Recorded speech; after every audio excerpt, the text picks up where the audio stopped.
What's up, Denver Digs? Denver Digs, it's local Taproom. Today we're at Ephemeral. And I got my good friends Shannon and Weston here today.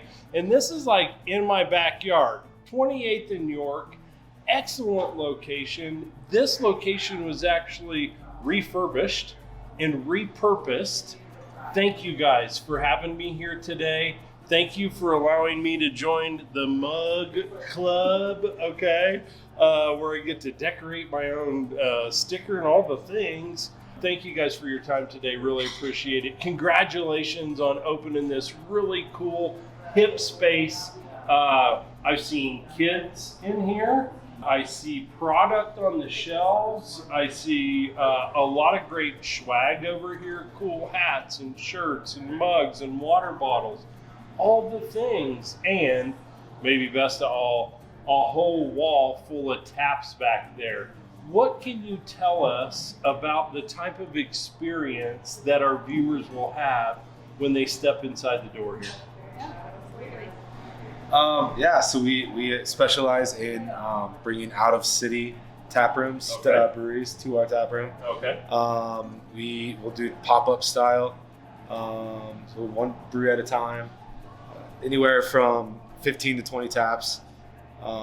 Get some stuff that you can't normally get in the state at all, but most of all stuff that you would normally have to travel to. Okay. And that's kind of what we focus on. We have a couple house beers that are local, and those will pretty much stay pretty steady.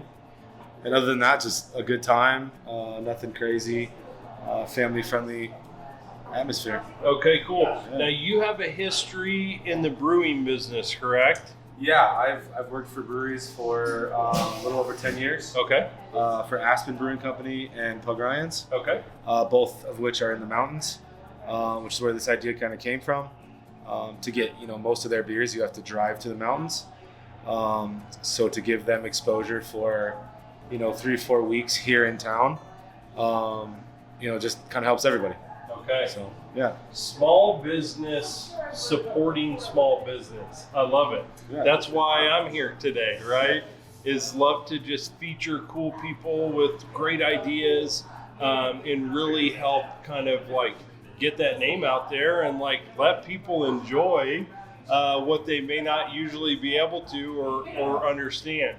Now I see some product on the shelves here. We've got a big Ben's Supermarket. Those of us in the Skyland neighborhood understand the history behind that. But can you tell us a little bit about why you kind of brought in this ode to Ben's Supermarket and some of the partnerships that you have with other local businesses as well? Yeah, totally. So Ben's Market has been here for, close to 60, 70 years. Before we took over the space. It's a Japanese-American family by the last name of Hugo. Okay. And they have been Ben's Market since just after World War II.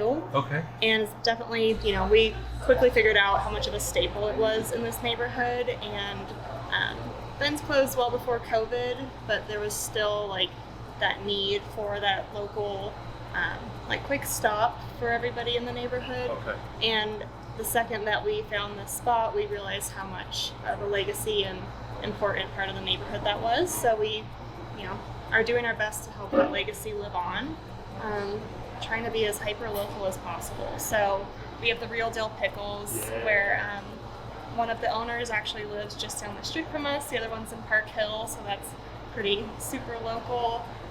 Gnarly Mountain Cookies here in Denver Chip Company.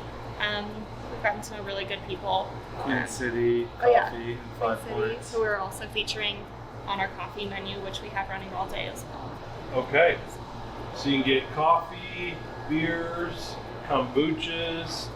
I see some other canned drinks here. We've got some healthy selections. Anything else our viewers should know about what they can get while they're here?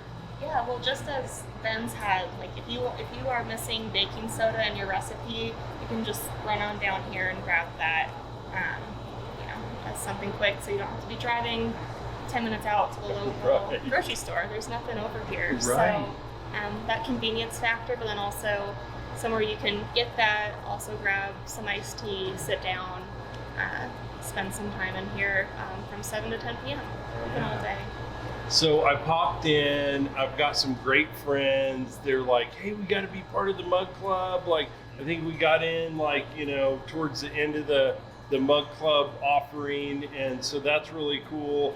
It was so amazing to have this really cool spot right here that we can all meet. In fact, I'm just standing here and another good friend of mine walks in and says, yeah, I just live 1 block over.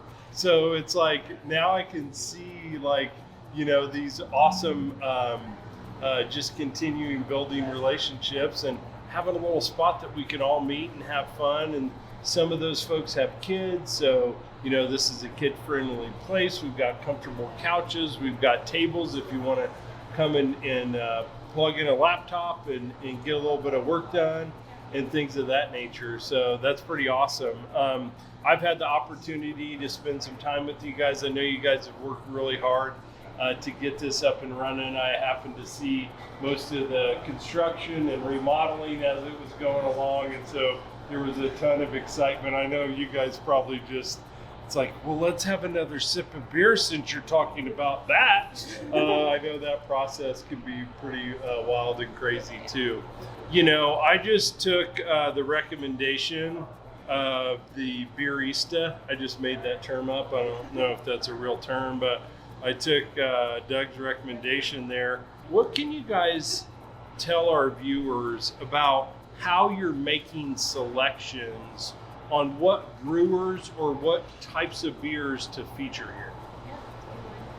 Yeah, so really any brewery that's out of Denver proper kind of fits our concept. Okay. But we kind of so far have been looking for the same kind of excitement out of them that we want out of our employees, out of our customers, out of ourselves. And if they share that excitement, that's kind of an easier one to gravitate to.